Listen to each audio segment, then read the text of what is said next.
Another Too Cool to Con exclusive is none other than Reek. We're speaking with Reggie Wright Jr. I'm quite sure everybody that has seen your various interviews on this particular platform that we're doing this interview on, YouTube. But I want to go into a different perspective than everybody else tends to usually go with Reggie. How are you doing today, Reggie? I'm good, brother. I'm good. Nice to be on your platform. Appreciate you reaching out to me. It's always good to be respected by other fellow YouTube channels, and appreciate the respect, brother. Most definitely. What I wanted to start with is you formulated Right Way Security back in '93, if I'm correct. A little later. It was okay, like five, and it's actually called Right Way Protective Services. Oh, okay. Yeah. Now, what gave you the idea to do that? I mean, as a young brother, what brought you to that? Well, to be honest, what happened was I was a police officer for the security company. That's all I ever wanted to be growing up, was working law enforcement. I wanted to be an attorney, but I went to college, graduated from Cal State University, Long Beach. Okay. And then I got hired on at an early age, like 21, 22 years old as a cop. But I had also worked for the city already while I was going to college as a jailer working inside the jail. Okay. For the city of Compton Police Department. And so I kind of lost my ambition to be an attorney while working around law enforcement. And you couldn't have told me I wouldn't have been moved up in the law enforcement chain. But as we get into it, my career got short-ended after about 11 years of working for the city of Compton. Right. And that's what made me go into open up a private security company, which my goal and my reasoning for doing it is kind of different path than how we normally open up a business. Right. What happened was I was a police officer, so that's what my background was. I used to work a lot, doing a lot of off-duty jobs. I ran a club in the city of Compton. It was at the Ramada Inn Hotel. It was called the Indigo, and that's where you had like A.J. Johnson, T.K. Kirkland, this dude named Greg. All of them used to come through. My girl Yvette Wilson, Wanda White. I don't know if y'all know that. I remember her first show. That was a nightclub we used to do every Monday night at the Indio Club in Compton. And so I had security. I had a trucking contract where I just did a lot of private security while I was working, on my off-duty times. Right. And so, and then of course I knew Shug, and I used to do a couple of the video shoots for him back in the day, just working, video shoots. I just was a whore, man, trying to make that money. I was 20, 22, 23, 24, liked that atmosphere, and unfortunately liked making money and being around that type. I remember even running a club called Greg Townsend. He was playing for the Raiders, a football player. And Greg Townsend had a nightclub he had opened up in Compton because he went to Compton. I used to run that club. And so that's where I got my security background from. Okay. But in 1995, man, I had an on-duty traffic accident where I messed up my ankle.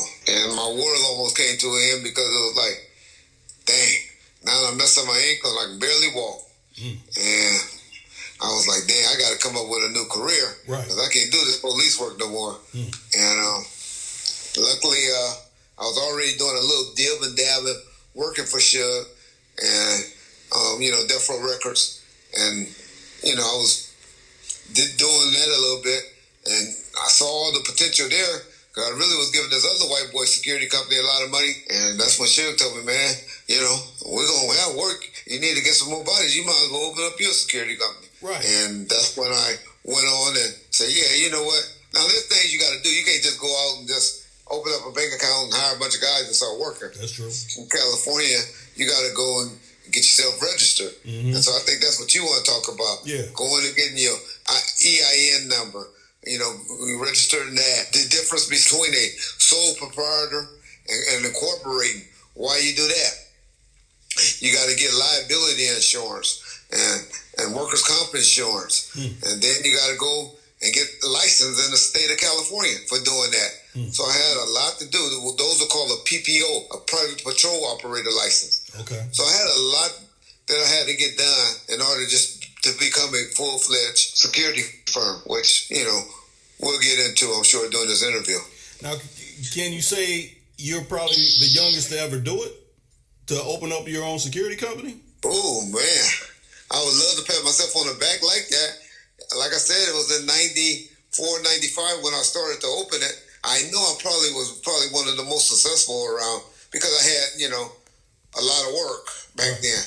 That's a good question. I've never been asked that before. I didn't invest into it or look into it, but I know because I had the law enforcement background and the schooling, most people don't have the qualifications to open up a private security company, because you can't just go and say, okay, I want to go and be a owner of a security company. That's not true. You could go be an owner of a security company, but you also got to have what they call a qualified manager. Right. That's like the person with the experience and the knowledge and, the schooling and all of that, which, my training as a police officer gave me that.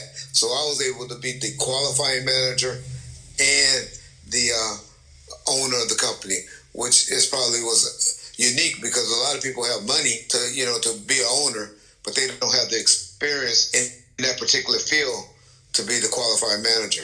Right. So yeah, that was a good question. Yeah. I was gonna say, now when you work for the other security company, did that kind of, did that give you like, a look into, okay, they carry out these duties, they do this, you got knowledge that they may not have. Did you use that? Like, okay, this is what I'm going to do, or this is what I'm not going to do, when you were working for, the other type of, security company? Did that? Yeah, to be honest, all the jobs I pretty much had was this guys that was hired moonlighting off-duty police officers. Okay. Now, the other security company that I was speaking of was this company called Code 4 Security Company, who was a fellow ex-Compton police officer. Right. Well, he was a reserve police officer at the time, but he was the one that I was using to do the work for Death Row Records. Okay. Initially, like in 94, first part of 95. Right. I was really working for Death Row as like being the head of security that subleased a private Code 4. So he pretty much let me run his guys. It was just pretty much his guys come. I would say I need 6 of your guys, and he'll send them over, and then I'll be supervising or running them. Okay. Had a couple of my SEAL, cop buddies that was working for me, and they mainly would do like the bodyguard stuff. So that's how we operated that at the beginning. Now tell me this, with you being basically the owner and operator, did when you got people, did it seem more beneficial for them to be with you versus like, okay, you can you could be hired for this club or this bar, off duty, but if you come on with me, it'd be more beneficial to whatever you're trying to do versus the guys that you're hiring and stuff like that. Yeah, to be honest, I got the guy that wanted to work for me that was a little bit younger. Okay. Like in the age bracket of 23, 25 to 35. Right. Those older cops, like my dad and them age, that was like 40-something, mid-50s, they didn't want to be around no rappers and all of that, and being around that death row atmosphere. Right. So I got the guys that pretty much, to be honest, that like the atmosphere. I mean, I had guys, we done traveled to Miami and was sitting on the 50-yard line at the Super Bowl with those guys, I mean, we done stayed in the best. I would have never stayed in no fucking four-season hotel if I, hadn't been exposed to that with Suge. I remember one time we was waiting to go in New York with one of my cop back, and we went to the Four-Season Hotel, and we're standing in the lobby waiting for them to come around. We was on the way to the murder was the case release party that we was having in New York, and the lady came with a cup of coffee, and she said, $10. One of the guys who was with me was like, $10? Man, I ain't paying no $10 for no cup of coffee. You can take that coffee back. Right. What I'm trying to say. I'm saying we was exposed to situations like that, flying on Delta Airlines. I don't know if most kids don't know about the MGM airplane. That's the one that had the big bed inside the plane and everything. They kind of went under. But, we used to fly on planes like that. That was pretty much owned by Delta. But, they just had it was this expensive planes. Right. And so, like I said, to say, so they like working for that. Number one, because of the atmosphere, the women that was around, the being in dealing with guys in your age group and all of that. Mm-hmm. But the older cops wasn't gonna work around that stuff. The guys smoking weed all the time, and their mentality and their lifestyle and their wives probably wasn't allowed to do it. I couldn't do it today. I had an opportunity about 5 or 6 years ago to go work for Drake. Okay. One of my boys, his name is Big Dog Compton. His name is Bob Fondo. He said, Reg, I got this dude. It might have been a little longer. It might have been about 10 years ago. Okay. He said, this rapper coming up. Because he had Whitney. He was the guy that was with Whitney all the time. Yeah. And then he later on had some other stuff. And he was like, man, I can get you with Drake. Drake need a bodyguard right now. And I was like, man, I can't do it. I can't do it. I just came out of the experience, with the Tupac situation. And like I said, we was only talking about 10 years ago, so we're talking about probably 2010, 2011. Right. And so that would have made me like 44, 40, 42. And I needed the money. I was retired. Yeah. But I just knew I couldn't go in that atmosphere and that lifestyle again. Now tell me this, what you saying back in the day, how y'all used to fly in and out on planes and different planes, being security, how was it different then than it is now? When I say that is, post 9/11, what was it a different type of protocol it is then than now, or? You talking about the carry guns? Yeah. Okay, somebody can carry a gun on a plane. You can't carry it on the plane, but you can take it from state to state. That's how hunters. These white folks ain't gonna cancel those laws because they go hunting in other states and all of that. Right. So the only thing you have to do is lock it up in a steel case, a hardcover case, have a lock on it, and declare it. So you can move across state lines and stuff like that. Okay. Now, technically, you're not supposed to. I heard Greg Kading said on an interview that now they got state laws where you can carry your guns in other states, but I don't remember. Back then, it was certain states that allowed you to, and we had a list, and there were certain states that didn't allow you to carry your gun, even being a retired police officer. Wow. So,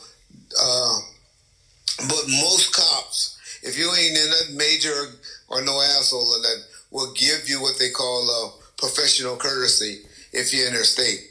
But they didn't like us when we was with those guys. Get out of a car and you sitting in the car or even in the front of the car, and a bunch of marijuana comes out of the door of the limousine and all of that, and you jumping out with a gun on you talking about you an off-duty police officer. You wasn't gonna get no special treatment then. You know what I mean? Mm-hmm. Yeah. Now, was it any different, like if you had to go overseas or anything like that, or was it about the You same? can't. You have no rights. You don't have no right. And matter of fact, in Mexico, even when we was an active cop, not even being with no rappers or anything, they'll tell you, leave your gun and your badge in the States. Because they don't like law enforcement over there. So, you kind of... you can't do that. You have no rights at all in other countries as being in law enforcement. Okay. Yeah. And that's why a lot of the rappers and the actors and stuff like that, they have the big, strong bodyguards. You know what I mean? The big body build type guy. When you see Beyonce and all of them, they don't usually have no cops or people like that. They have the big, buff guys with them just mainly for crowd control, to protect them and to keep them up off of them. But you very rarely... That was the difference between my company. That was my cell because of the different type of people that was around us, and because of the Snoop Dogg trial and all of that, where they needed guns or wanted guns around them because of the atmosphere we was in, where you needed guys with guns. Where if you had a guy like Michael Jackson or Prince and them, I'm sure they just wanted the big guys to keep people for the crowd control. Right. But you didn't come running up on the rap. You very rarely have people running up on Tupac or Snoop or anything like that. It usually was confrontations that was going down. Like, nigga, fuck you, because they just try to holler at their woman or something like that. Right. That you had to kind of, you going in the club. I remember all the time we used to go in the clubs. I really believe that situation in player clubs with Ice Cube, where at Magic City, when they got that scene where all the girls in the strip club went running to the private room. Yeah. He heard that about us somehow. Because I swear, man, we went to Magic City one night, that strip club, and all the strippers left all the dudes in that strip club and came over there and was trying to be in there with Suge and his entourage and all of that. Man, do you know coming out of that was tense? Because, if you a regular dude in the club or whatever, right, and you've been taking care of this girl for months and all of that, and now she left you, and now they group in and trying to be around you and all of that. Well, just say that used to happen a lot. Well, we used to call them, they want to reach for stars tonight. They want to reach for the stars tonight. And that happens a lot, where the young ladies, get with a guy for that one night that's famous, and you've been trying to get with her for months or whatever. And so, you big time dude in that city. Right. You don't like when these little, these dudes coming in here just using their women or whatever. And so we had a lot of issues like that. Now, tell me this. Now, would you bring it up, Prince, I'm in a state where, he reigned. Who? Oh, you from Minneapolis, huh? Yep. Who pays for security? Is it the label or is it the actual artist? Well, normally that's the management team that's supposed to get all of that. Okay. For you. The labels just really give you a budget, and they want you to bring back an album or whatever. They rarely pay for anything. They pay for your videos and all that, but that's all get billed back to you. Okay. But that's really your management team that's supposed to take care of that, which is you privately out of your budget supposed to pay for that. Death Row was kind of unique because Death Row was the type of label, and that's what I always say, where Suge messed up at, where I really do believe he overpaid all his artists, but people they just got paid. He gave it to you as you asked for it.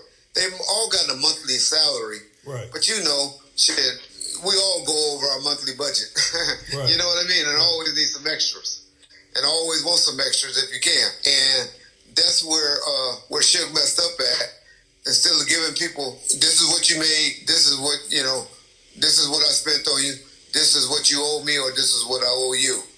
He never did that. And he would just, if you need it or he felt you need it and you asked for it, you got it, It was like, Daddy, can I have? Almost like. But if you get hold to it, I really do believe he was a very generous man. If he was on your team, if he was on the team then. Right. But the ones that are upset, the only ones you ever hear talking bad about him were the ones that eventually got cut off for whatever reason. But more so why I ask that question, because I'll take these two situations. You could look at them and because you will be able to answer it better, like Michael Jackson and Prince. Now, if the label pays for the security company, they're kind of reporting back to them versus if like Michael Jackson or Prince pays for them out of their pocket. And it depends on if they're an all black security company or an all white one. Like they operate different. The loyalty. Yeah. I got you. The loyalty. Yeah. Yeah. and that's true. And so you have to be, but they can also, the label, that artist can also say, I don't want them around you. Okay. I'll be honest, Suge paid for it, and we all worked for Suge, and we was more loyal probably to Suge, me as a company, versus maybe my guards, as Frank would try to put it, the guy Frank Alexander would try to act like him and Pac was best friends, which is, that's just, I guess if you got to tell a story, you're going to tell a story how you want to tell a story. Yeah. But my point to all of that would be, you can get loyal to the artist, once you be around somebody for a long time. Right. So that's going to happen. That's just human nature. That's how we have workplace relationships and all of that. When with your wife or you go and start messing around on them just because you be around somebody for so long, you develop a relationship. Right. But my point is, it's all about you as a person.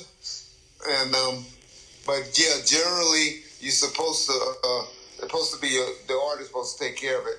And the label not supposed to be as close to the artists as they were. And maybe if Suge was older, if he was a 40, 50-year-old man, Right. and had the 25-year-old artist, he might have would have dealt with it differently. If you ever heard any of my interviews, that's why you would always hear me say we had too much power, too much money at a young age. We were too young for what we were exposed to at 27, 28, 29 years old. But that was our age at the time. Right. Now, I was going to ask this too, to get your take on it. Now, would you understand how, certain things where you're not facing legal ramifications? Like, two examples. The Chris Brown situation, when the female didn't want to leave his residence. How would the security handle that where it's off of him? Where he wouldn't, face any issues or anything like that. How does that go about? Well, that's what we got to learn from. Yeah, that's what these new artists got to learn from, especially being like Pop and all of that situation. I would have thought they would have learned from that. They got to just step back, stay away, and let their people handle it, and just walk away, right. Get lost. I used to watch the game, the show The Game, right. With my boy Malik. Malik, he used to spend the night have women spending over every night, and then he'd have OTT come in and get rid of the woman, mm-hmm. and or bring the bodyguard, carry the woman out they didn't want to leave. Yeah. Unfortunately, that's how you got to do it. You got to get away, be lost, and just, go. You got to have people that's willing to say it's time to go, because if not, you're putting yourself at harm's way. When they get mad, don't want to leave. Right. But you go look at the game, some episodes, I swear, where Malik will always, he'd get up out of the bed, clap his hands, TT would come in with a traveling bag, and then when the girl got crazy, he'd just pop his hands and a big old bodyguard come and carry her out. And that's how you have to kind of do it. And if they don't want to lead in you, unfortunately, you got to call the popos. Yeah. Now I was gonna say the other. And then hope she don't start hollering rape then, because that's the next move. Yeah. I was gonna say the flip side of that. I think this was a while ago when was it Britney Spears was with that Kevin Federline, and I want to say he gave an interview where he said, yeah, she would play with me like, get out the mansion, and them big bodyguards would be like, yeah, you gotta go. But then when he's leaving, she be like, I'm just playing. Like, do you go along with that, with her playing like that or not? Because to me, that could be a ugly situation, doing things like that. Yeah, it's all about how the money is and what your values are. Right. Unfortunately, a lot of us take a lot of stuff. If that check is right, we'll be like, okay, but you can only do it so often. True. But, I'm sure they were upset, but it's hard to find jobs making $500 a day, in the security business or whatever. Yeah. And I'm sure they hate, to have to go and hunt and develop that relationship with somebody else. And so I done took a lot of things from jobs that I would have walked out on as well. But I hung in there because I was like, well, okay, maybe that was a bad incident, but the good outweighed the bad, Right. I was gonna say, what do you think about the scrutiny Wesley Snipes received about having a all black security company? I mean, I want to say it was something he wanted to attain so much acreage down in Georgia, and he got scrutinized for that. During the time I think when he was going through his taxes and all that. But to me, it's like that. Actually, I knew his bodyguard, his head guy that used to train him. Okay. And he was a Muslim. Yeah. So I wonder if that was the reason why, because the Muslims catch a lot of heat from those, the Jewish people and stuff like that. So you got to kind of know where it's coming from. Okay. But I knew his head bodyguard, and he also was his karate instructor. Mm-hmm. And I knew he was Muslim, so I don't know if that was the reason or not. I'm not really too familiar with that situation. Right. But would it stand to say that if you're all black and you own your company, you don't have anybody else that can probably let's go report what they're doing. They're over here doing this. They're saying this. You don't got nobody in your organization that's going to do that because you're the head. So if you hire anybody like that, you're going to X them out immediately versus, other companies might be like, well, yeah, you're working for the artist, but kind of tell us what's going on so, we'll have a heads up on certain things, Basically, we'll build a intel. Yeah, like I said, it's all about you as a person and your values and stuff. Right. Some people can do that. Some people can't. I remember Jimmy Iovine was so mad at me. Jimmy Iovine, when I started running Death Row Records, used to do things that I know he probably wouldn't even have done for sure, but he did it to make it happen, to make me look good and to stay in contact with him. Did an article on him where first we did something where we put his house on this tape that we were doing called Death Row Uncut. Yeah. And then we put the address and the direction to his house there, tapping at him. The second thing we did was we did an article about him in U.S. Newsweek where we was pretty much talking about the Dolores Tucker situation and Bob Doyle and all of that. And U.S. Newsweek was a big magazine at the time. Yeah, I remember that. Yeah.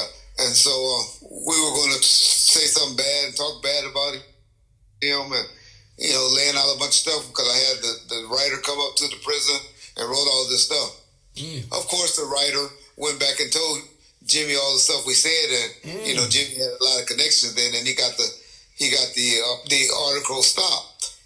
But he called me in the office and he said, Reggie, you doing all of this to me, and you sitting right there with him because you know about it, and you ain't calling letting me know, that you ain't giving me heads up to this stuff. I got to find out on my own.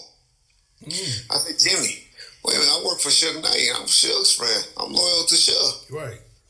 And he goes, Reggie, you gonna learn one day who got the real power around here and who doesn't.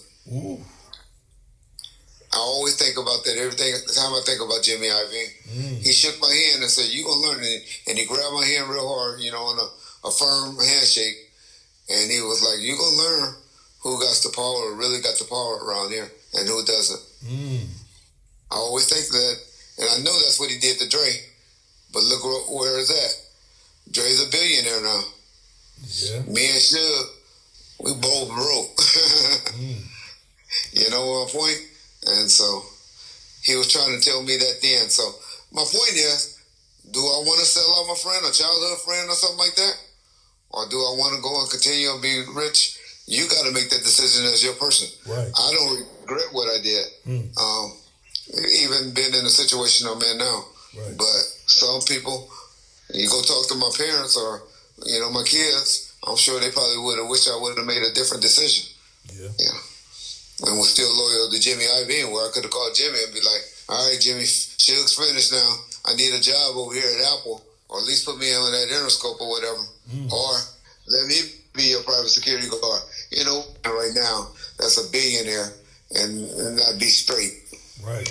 That's why I like these kind of conversations, because if you just watch the regular news media or anything, they're not touching on topics like this. People just think, oh, well, they reported it like this, so that must be how it is, I mean, talk to the people that really, know something to do with a particular subject, and talk about something that's not just, been talked about. Just go venture in different areas. No. Those people had connections, behind connections, man. I remember when Suge was living in this colony called the Malibu. The reason why Suge really got in trouble, most people don't know, is behind this DA called Longo, who was rich and had this Malibu house, Malibu beach house inside this gated community. I mean, this is where Larry Hagman stayed. I don't know if y'all knew when Suge was hanging out with Gerald Busby, the guy, Gerald Beatty, the one who played in that show with Holly Berry, Baps. Oh, okay. Or Warren Beatty, yeah. Warren Beatty. He was, these are the type of people that was living in this gated community where Tupac and Suge was. Those white folks hated, not them so much, the people with them, the entourage. Guys pulling up in raggedy cars and all of that, coming in this gate where these people lived at. Yeah. Suge, after we leaving, I remember the night we left the House of Blues, the show that he did at the House of Blues on July 3rd, July 4th. I mean, we had an entourage, about 20 cars followed us back to that gated community. they hated that. And so they were the ones that started that investigation. Like, how this nigga get in this gate anyway? And they realized it was the Longo who house he was renting. Then they realized Longo was the DA on his case. Ooh. Yeah, they called their boy Chuck Phillips at the LA Times, and he started writing about that. Nigga was pulled in within 2-3 weeks on a probation violation for what they call a marijuana dirty test. A second-hand marijuana dirty test. Suge didn't smoke no weed back then. He was smoking cigars. He was sucking on those cigars like crazy. If anybody know about those Cuban cigars, they get you just as high as marijuana, apparently. And, but, you know, just kind of show you the power that those guys have when they want to get you. Stuff like that happens behind the scenes more than anything. Now, what would you say about like networking? Because one thing I kind of like you said, is a lot of things going on behind the scenes that people don't know. And I look at, people like, they see when Pac was at the House of Blues. House of Blues is a real big thing. But I also kind of remember back, when was the Same Song came out, and Dan Aykroyd was in that video. And I'm like, does he go back from way back then? Because I remember Dre was in that video too. The Same Old Song video? Yeah. Yeah, I really can't speak on that. Because I don't remember the video. I wasn't into it like that. Yeah. I mean, I know the song. Yeah. That was with Humpty Hump or what's Shock the name G. of that group? Shock G and them. Yeah. So it could have been their relationship, Shock G relationship. It could have been somebody at the record label knew him. Somebody on the production crew knew who they were. Or whatever. Right. I mean, we done paid a lot of people to come and guest appear in video shoots that we didn't know. You remember we had the Dramatics and some video shoots. Yep, that's we right. Charlie Murphy, right? Charlie Murphy. He was in the Murder Was the Case one. Yep. He was the bad guy in that, or one of the guys. We had that boy. I had Faison before he really blew up. He was known from Friday. In a Top Dog video, just because I had some connections with some PHARAOHS in San Diego that he was connected with, and so the Cinderella video. Most people didn't really see that, but it was with Top Dog. It's in the Dana Dane beat. Right. But this is all about relationships on a lot of the videos, shoots and stuff like that. But yeah, networking is powerful. But $5,000 or $10,000 extra money, cash money, helps too. That's how we got cool with Roger from Zap. Because, paying them money because he had tax problems. Yeah. Giving them money under the table and stuff like that. It was just, hey, man. Yeah, networking is that dollar. That dollar is a powerful thing, boy. That dollar bill. Right. Yeah. Yeah, and then it'd be a lot of, like you said, networking as well. I remember, Bill Bellamy used to try to hang out with us. Bobby Brown and shit were real tight. And that was just, for relationships and them just being cool with each other, Right. Yeah. Yeah, I was just thinking because, when they do a movie, sometimes it's back then it was soundtracks. Really, you don't really hear about soundtrack no more. But it was that there was nothing but trouble, and that they were featured in that movie. Matter of fact, I want to say Pac was featured in it. He didn't say anything, but he was in there. So I think, okay, if he was in that same movie and then he appears in the video, they must got some kind of connection. That ain't no fluke. Oh, yeah, there's no coincidence at all. Right. Yeah, that's how, shit. You go look at Above the Rim soundtrack. Yeah. Suge was kind of in charge of, getting that soundtrack put together on the music side. But every song that was on that soundtrack was placed in that movie, So you have what they call music supervisors and stuff like that. Right. Soundtracks were real big then, The Body soundtrack. That's what got Whitney over with that song that Dolly Parton had wrote, that she redid. Yeah. I Always Love You. So yeah, soundtracks were real big back then, in the mid '90s. That's why we pretty much always called "Murder Was the Case" a soundtrack. Yeah. But that was just took a little 5-minute short film that, which was crazy back then. That was, only thing that was longer or bigger than Murder Was the Case soundtrack was what? Michael Jackson, Thriller. Yep, that's true. When Michael came out with that long video, so. A 5 or 7 minute video was crazy back then. Yeah, I want to say that was even featured on a pay-per-view back then. I remember. Correct. Well, remember we had we really showing our age. Right. Box, you remember the box? Yep, the box. You used to actually order the video. That's how a lot of people went to the top. Like, man, you hear that video and you playing it. They didn't have YouTube, and that's why it'd be so funny when we be trying to explain stuff and say stuff, and the young kids be like, huh, what are y'all talking about? Right. This shit was right there. The only thing you do is type it in, and it's there. Yep. We didn't have that. We didn't know nothing about no internet in 95, 96. Right. Yeah, they actually have if you wanted to find out about a place that did something, you had to get a Yellow Pages and go through it and like, okay, wait, I think these people know that. Well, that too. Or the encyclopedia. Right, that too. Right. Kids don't know about no encyclopedia. Everybody had an encyclopedia in their house back then. Sure did. Man, they used to walk around selling encyclopedias at the door to door, because they were so popular. Mm-hmm. Do you think security and private security has changed over the years since when you was first into it and things, or do you think it's the same, or with that technology now, is it more enhanced or what? It done reverted back. Okay. To the old big guys. Hmm. Everybody wants to, this is the big body guys. And you don't have to have to be a bodyguard, you don't have to have any type of licensing to be a bodyguard. Now, to be a poster, now to carry a gun concealed, you have to have permits and stuff like that. Right. Or to walk around with a gun exposed in different states. I mean, I guess there's some cowboy states out there. People always talk about open carry states and all of that. I ain't never been in one, so I don't know about them. But these states now, like Texas and all that, they have all these gun permits. CCWs, what we call them, concealed weapon permits. That was unheard of. But once you start putting stuff like that on, then you bring in your artist, the person with a lot of money, you jeopardize them to a lot of liability. So it's not wise to do all of that without a type of bonding or licensing for your company. Especially if I'm worth, hundreds of $1 million, I ain't gonna want no guy walking around me that's not licensed or permitted or judgment proof, where I could, I'm not, where they, something happened, they do something wrong, and, where they won't be coming after my house or whatever, they be going after the insurance company. Right.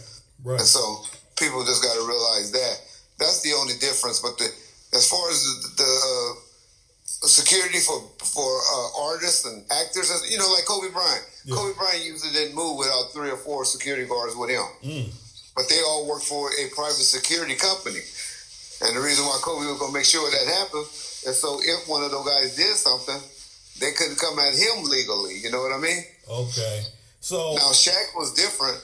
Shaq had his boy that was his cousin that was always hanging around him.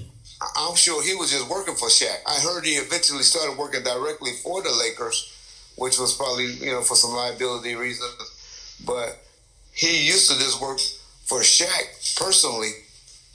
And then Shaq was responsible for whatever he did when you work for him personally. So it's pretty much how you hire to decide where the liability go. But if I was a rich person and I would have to hire somebody, I would hire somebody that's licensed and bonded just for protection, not meaning that they better guard or anything, just to protect me and my access where they won't be attaching my assets. Because an attorney would settle for you. They know you only got a $1 million policy. They'll just settle for you for that $1 million policy. Where if I'm worth $100 million, they're going to want $10 million maybe to sell something. Because it's all about hurting you. And, where $1 million, if I'm worth $100 million, $1 million won't hurt me. But you come talking about taking $10 million from me, you're going to make me think, Right. So in a way, I guess it just depends on what type of caliber artist you are, like what's more beneficial to you. Like I look at Prince. Was Prince Did he pay for his own security, or did the record company pay for it? Which was I can't say. Right. I can't say, but usually that's done through the management company, and it's usually done through a private security company. He got somebody that he trusted or whatever, hired that particular security company. Like I said, we all know Kobe Bryant was probably worth $300 or $400 million. He used a private security company to watch his wife. He had two always that was on his wife and his family. One at home, and then there was two that always traveled with him. Okay. So he probably had Kobe Bryant alone probably had about 5 security guards to 6 security guards a day working for him. Like I said, one at the house, 2 with his family, and then 2 with him. All right. Yeah, so he had, and that adds up. He probably was paying them anywhere from the company anywhere from $700 to $800 each guard a day, which is only really $4,000 to $5,000 a day. So it can get up there, 5,000 times 365, but that's nothing to what he's making, right? And there's nothing for if something happens to him, where he probably paid out to that security company off his contract, and then he made $30 million a year or whatever. He probably paid them $1 million, $2 million to that one particular company, but he was protected. He felt comfortable, and and if something would have happened, it would have came out of that company's liability, and so not so much his. So how do artists or anybody, how do they basically, how can they tell if the security company that they're going to go with is ethical? Essentially is what I'm asking. It's like, okay. You just got to check them out, man. Okay. That's why everything's good about word of mouth. And it's being, just about word of mouth and making sure you get what they call indemnify. And so what you do is you make the insurance company that they have indemnify you, meaning, okay, well, I work for Kobe Bryant or whoever, and I'm indemnifying you. If anything happened to this person, we're covering you up to X amount of dollars. And if I miss a payment or something like that, they're going to send me a letter saying, hey, their insurance lapse or is not covered. Yeah. And that's how I know that. So you want to get indemnified if you hire a company like that. You want to be indemnified. That's where their liability insurance, worker comp insurance, will contact you if payment, if they got canceled for some reason regarding anything. If I go and try to tell you, usually most in the state of California, most policies I think is $500,000, maybe $1 million. I think it's $1 million now that you have to have coverage. Yeah. But you can have more. You can raise it up more. Your insurance policy gonna go up a little more, but depending on the type of exposure you have. And so $1 million is generally what the state feels that they need to have per incident. That's like if I shoot somebody or there's an insurance and I'm found wrong, the insurance company is saying they'll cover you up to $1 million. That don't mean they can't still go after me. You got some attorneys that be like, oh no, $1 million ain't enough. And they can still go after you, but at least you got the first $1 million paid for, I guess.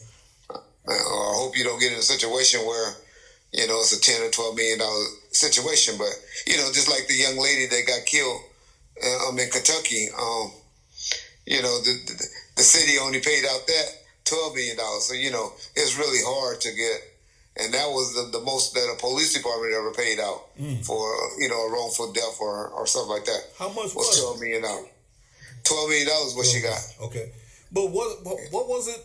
Because that happened in my city too. The George Floyd didn't. Oh yeah, that got paid. I don't even think they settled that case yet, have they? I could have swore they paid the family. I want to say they might have did. They might have did, but I don't think it was more than $12 million, or less than hers was. That she got paid before he did. Okay. But it usually go based on your lifetime earnings and stuff like that. A little bit of punitive damage or something like that. But if you notice, there's very few lawsuits that get paid out like that. Like GM, when they get sued, and they, I remember GM got a big lawsuit one time, and it was like for $4 billion. But the reason why the jury came up with that much money, or it might have been $400 million, something like that. It was a crazy amount. Was because that's what they figured that they made in one day of work, and so that's what the jury came back with that, with that judgment amount. So I'm not saying that that there's caps to it. It's just you'll be jeopardizing yourself to those type of judgments, right. And then you have to file bankruptcy. Kobe would have ever got a judgment against him, for $200 or $300 million. Now you got to file bankruptcy or whatever. They become taking everything you own. Yeah. I want to ask you another thing that I don't know if you'll be able to answer, but around this time, since that George Floyd thing done happened, they've been spouting all defund the police and all this, but crime been running rampant, but they ain't been talking about it because they got a lot of gentrification going on. So is that to build it up a different way once it does come back? I mean, the police department, or is it gonna be private security? Because it seems like in certain areas they got a lot of private security running around, and they're not even talking about that. Yeah, well, defunding the police meaning reallocation. That's what the correct word. That's what's really happening. They like saying, okay, take money out of your traffic division or whatever, your narcotic division or whatever, and put it towards social services. So that's what the educated people were meaning when they said defund the police, meaning really reallocate it. Yeah. Take that money in for the having psychological department, or we used to have back in the day units that used to roll around picking people off that was crazy or that you can call. People that's walking around, shitting on themselves or hitting their heads against the walls and stuff like that. Yeah. There was like a unit that you can call, and they'd come out and they would deal with social workers and stuff. Right. Ronald Reagan had all that shit out. He closed down all the mental hospitals and did all that. So that's what happens when you defund stuff. Okay. Where you get stuff like that where people, now who's to deal with them? Right. So now you got people that ain't trained to be social workers. Mm-hmm. They don't teach us how to talk to people when they send you to the academy. They teach you how to handcuff and choke people out and get them. That's what they call containing or stop. They don't even say kill. When they teach you how to shoot, they use the word stop. Okay. We try to stop them. Shoot to stop them. All of that. But so that's what happened with the defunding. So of course, I'm not gonna say I agree with defunding, right? But you agree with you need something else. I'm always been one on, because I grew up in and I knew a lot of our friends when we grew up. We didn't have all of this stuff, this gang banging stuff and stuff going on as much as we did, because we had park and recreation. Right. Now, they got other leagues like the junior league basketball stuff and all of that. But man, we had great park and rec programs when we was growing up. My wife always talk about how she played on a boys baseball team growing up at this park called Kelly Park. That was a nice baseball diamond and stuff like that. Yeah. You go look at Kelly Park baseball diamond now, it's dirt, grass growing all in the dirt. I think this is knocked down. But I'm one that believe in, let's get our park and recreations back up standards. In the ghetto, white folks do it. They got those big old base diamonds. You watch the Little World series, those stadiums, those kids playing there, they got them in every area in the white areas. I mean, the Dodgers did one in Compton. I got to be real and keep it real. Yeah. Dodgers went and built one in Compton. But that's one city. We need those stuff like that in every neighborhood. Right. Because everybody go over to the area where Compton College is. You know what I'm saying? Because gang stuff, or they're too far for the parents, But, in every area we got parks and stuff like that. Let's get these gyms and the park and recreation and get good park directors and park and recreation programs going on. I remember growing up, we used to have the Get High Off of Life clubs going up where we had drill teams and play the drums and stuff like that. Doing stuff like that. You don't have all of that stuff no more. Nope. And that's what I believe if we start, we done lost a lot of the 19, 20, 30-year-olds. We done lost them, to be honest. Right. But let's 5, 6, 7-year-olds. Let's show them how we grew up. I'm not saying that we were great, I trust my past, but there were more programs that were out than we have currently. And that's where I would like to see the money that they're always talking about, taken from police departments or taken from this department, put into, or more money allocated for them.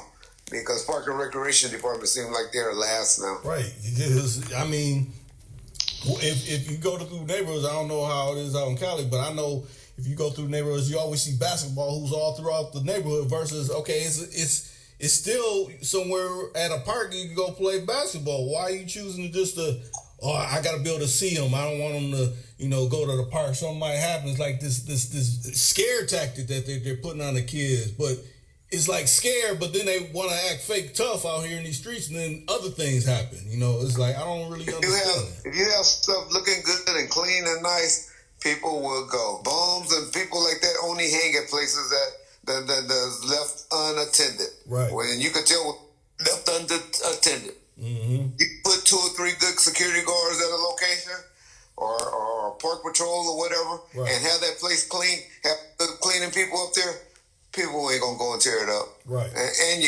your family, you as a parent wouldn't be scared to allow your kid to go up there if they have it done right. Right. It can be done correctly.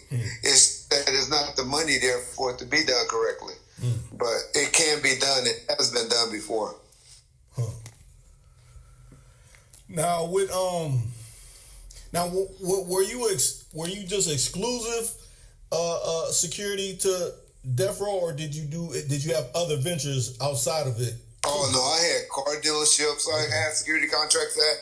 I had trucking companies. I had security contracts at. I wasn't. Now the problem was one of my biggest mistakes in life is when Suge went to jail. I became exclusive and started running his shit. So I looked out for his shit from 97 to 2002 while he was in custody. I made a decision to look out for him and start running his company instead of just branching off and running my own and keeping my own company going alive. Okay. But with you running his company, because this is what because I done heard you say that before.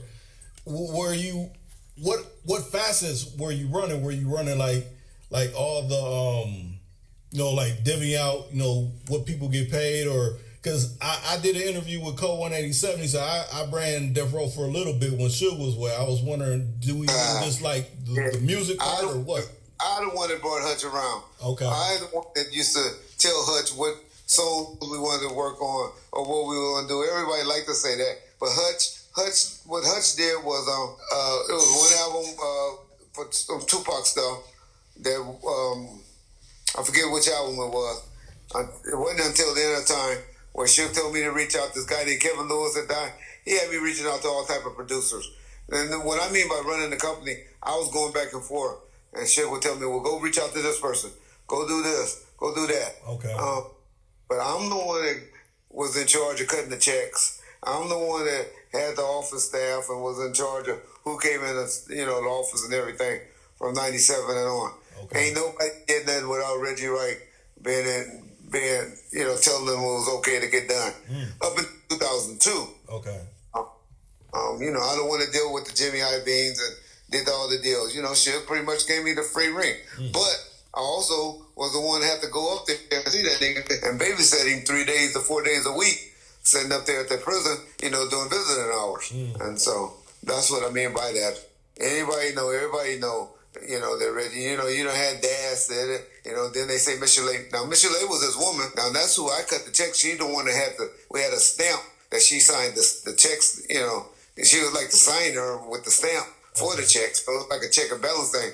Well, I couldn't just write no check to Reggie Wright Jr. for $100,000, without her stamping it or whatever.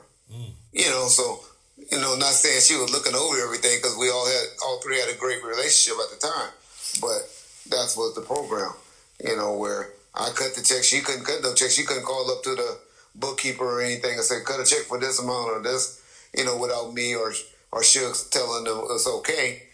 And, vice versa. I could have a check cut, but it wasn't worth shit without that stamp on it, So did you have to do less with when you said you couldn't put your all into your business? Did you have to like you said you had trucking? Did you have to kind of I got to close this down because now I'm more exclusive with this? Like you had to step away from things that you were doing to make your own business, flourish. Exactly. And so what happened was when you don't have time and you're not putting time into your business, you start losing contracts because, you worrying about this and you ain't worrying about a guard didn't show up. I remember I had a Honda Pasadena and the goddamn guard, it was New Year's Eve. And if you know anything about the Rose Bowl, this place was on the street where the Rose Bowl was at. Yeah. My security guard didn't show up that night. The owner, for some reason, my security guard probably wasn't showing up. Who knows? I don't know. But he came in and brought his family to the dealership, because they were getting ready for the Rose Bowl for the next day or whatever. Yeah. No security there. Yeah. And so, stuff like that. If I would have been there checking and going and worrying about that, I wouldn't have lost that contract. So you started losing them as they went, just from neglect of running your company, taking care of and overseeing your company. Yeah. I probably was up in St. Louis Obispo where I could have got down there in time to go and say the contract or, say an emergency came up with this. But I'm out there, wherever Suge was at, whatever prison he was at that time, where I couldn't even get there, So essentially you like how you went to assist, Suge in running the company. You didn't have like a person within your company that like, hey, I need you to go do this. Like, no, you were the exclusive one that did all that. Exactly. Okay. Because I was only like a 20-man operation or something like that. Okay. And I had car costs, off-duty costs. Those are mainly, the situation I gave you was a $12 an hour guard. And if you know anything about guys making minimum wages and stuff like that, on holiday times and stuff like that, they don't care about losing. Especially if they got their little guard car, firearm car. They don't care about losing. I don't want to work on New Year's Day or New Year's Eve. Right. And, I'll call it off sick or don't call in or whatever. They don't care about it because they know they're going to get another job. Now, you got a job making $25, $30 an hour, back then, which were the off-duty costs and stuff like that, you're going to think about it. You're not going to just abuse it. Right. But when making $12, $11, I guess it was back then, I'll get another job tomorrow. I didn't want to work on New Year's Day or whatever. Or, knew my schedule. They figured I probably wouldn't have been there, but he had situations like that. That was just one example of why I was losing the contract. And plus, you're not hustling for contract. People call you and be like, hey, we got a contract. Can you do it? And you're busy doing something else, dealing with the company. Yeah. And you didn't care because I was making so much money, working for the company and running the company. And, I probably had, even back then, like 5 to 6 hours a day working at Death Row still, Yeah. at clothing and, with the different artists that were still hanging around, art studio, whatever. And so it was nothing to me. It wasn't as important as it should. Where if you needed that money, you needed that contract. When you're a private owner in private business, you're going to do whatever to go close that deal and keep that deal going. Right. And I was worried about his deals, with Jimmy Iovine and all of that versus the guy at Pasadena Honda, Yeah. Now, with, so many different opportunities opening up, like, where do you see the benefits of, like, branching off into, different business ventures now in today's time versus probably back then? Now you have weed dispensaries and all kind of different things that, people can, start a business for and things right now. Yeah. I dealt in that business. The main thing is getting licensed. Okay. Licensing. Be permitted to do whatever you're doing. Once you get those licenses and stuff, take it and run with it. This is all about you being dedicated and stuff like that. Right. Not depending on other people and you being hands-on. You knowing the business that you're involved in. You know how to do everything from cleaning to doing the payroll or whatever. Right. Just being strictly involved. If it's yours, you got to depend on it. I was just in a situation like that with my pastor at the church where, you got to run a church pretty much like a business where, I'm like saying, you got to make sure this thing happens and this is happening and this happening. Because we all walk away from this congregation or whatever You the one ain't gonna have a salary, a monthly salary coming in. Right. You the one gonna lose salary. Everybody else gonna go back to work and do it. And so you got to think of that like that. If all these people can leave, they just go get a job somewhere else. This is mine. I got to make sure that this succeed and keep going, so I can continue to pay for them. But more so I can live, and I won't have to go work for Uncle Charlie or whatever. That's the key, and that's the thing. And being motivated, man. It's hard, I know it's hard when you're older because I feel it. When I was 20-something years old, man, if I got 6 hours a day of sleep, I'll be surprised. You just motivate to want to make that money, right? And that's what you got to be about, man. Well, basically, like get your work in now when you're young. So essentially, you have things established once you start to get older. I mean, that's what it usually supposed to go like. A lot of people don't treat it like that, though. Or pass it down to your kids to run for you, right? And you get retirement, or you get your payment from there. Yeah. And so. Man, well, I think we covered a lot on this interview. I think a lot of people will enjoy what you had to say. I mean, not a lot of it is true. If you actually put your mind to it and research it, you'll see it resonates what you're saying. Yeah. I appreciate you coming on here and speaking your truth, because that's what it is. All right, brother. Well, good luck with the channel, and appreciate you reaching out and respecting me enough to want to be involved in your platform. Most definitely. Man, before I end it, anything that you got going on that, people need to know, if they ain't heard it from another place, you can hear it here first, what you got going on, and maybe investing in towards or in checking out anything like that. Anything you got to... Well, about to start up a new YouTube channel. I'm still recuperating from this COVID. Okay. And getting on with my, trying to get my hands and feet back to working the way they need to be. Right. But I'm doing a new YouTube channel and a podcast that should be coming out real soon. I want everybody to start checking out. It's on the Digital Soap Opera Network. Okay. And Both Sides of the Fence by Reggie Wright Jr. All right. Both Sides of the Fence by Reggie Wright Jr. All right. And start checking out on Digital Soap Opera, Digital Soap Opera Network. I appreciate it. Okay. Matter of fact, I want to ask you this before you go. Have you ever thought about writing a book? That takes time. And I'm a little bit too ADD to sit down and do something like that, or get with somebody to do that. But in due time. But I done told my story, man. You can listen to any YouTube. I got people in the comment section that tell my story better than I do. They done heard it so much, and they be like, "Oh, this is what he about to say." And so I think I might have done spilled it. I wish I probably would have did it a while ago, but I really just came out here and did all of this to fight off all the negative things that were said about me, to be honest. Right. And so I was just trying to clear. You know what? I can care less what somebody think, to be honest. True. I did to put my side of the story out. Right. And like I tell people, you can feel how you want. I'm the most respectful nigga that you're going to ever meet when it comes to dealing with people. I'm just a regular dude, just like everybody else, and I'm just trying to tell my story. These people that don't know me or anything about Afro have built me up to be boogeyman, and I'm just trying to say, hey, if I'm boogeyman, I'm boogeyman. As long as my wife and kids and parents don't think I'm boogeyman. And other than that, this is my truth. You take it where you want to take it. You take it where you want to take it. You take it where you want to take it. You take it where you want to take it.